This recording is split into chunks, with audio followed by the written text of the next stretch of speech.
Pajjiżna jinsab fl-aħħar post minn fost l-Istati Membri tal-Unjoni Ewropea f'dak li għandu x'jaqsam mal-maniġjar tal-iskart. L-istatistika pubblikata mill-Eurostat b'informazzjoni miġbura fl-2016 turi li 8% biss tal-iskart ta' pajjiżna jiġi riċiklat jew inkella jintuża bħala kompost. Il-kumplament qed jintrema fil-landfill tal-Matab.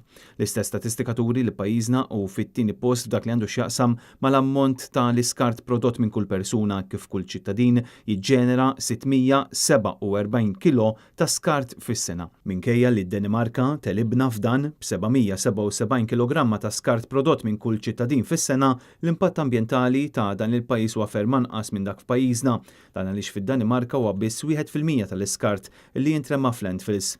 Jekk kollox jibqa' dejjem b'din ir-rata, il-landfill tal-Matab se tilħaq il-kapaċità massima tagħha fi żmien sentejn fil-waqt li pajjiżna u ferm bogħod milli jilħaq il-miri tal-Unjoni Ewropea. Bil-gvern li jidher li qata' qalbu illi jilħaq dawn il-miri u tilef il-kontroll tal-immaniġġjar tal-iskart f'pajjiżna, is-soluzzjoni jidher li saret biss il-bini ta' l-inċeneratur fil-Matab. Madankollu dwar dan il-proġett ma saret l-ebda konsultazzjoni, inkluż mal-Kunsill Lokali tan-Naxxar li ġie ignorat kompletament.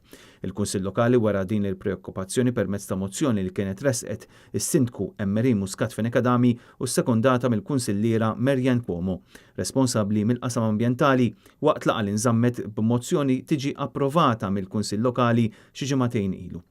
Wara pressjoni mill-oppożizzjoni sar magħruf ukoll li l-Gvern għandu l-intenzjoni li jiżviluppa dan l-inċeneratur li se jkun saħansitra qiegħed jaħraq ukoll il-plastik b'detriment ta' residenti tal-Inħawi li huma wkoll kienu totalment esklużi minn kull tip ta' konsultazzjoni.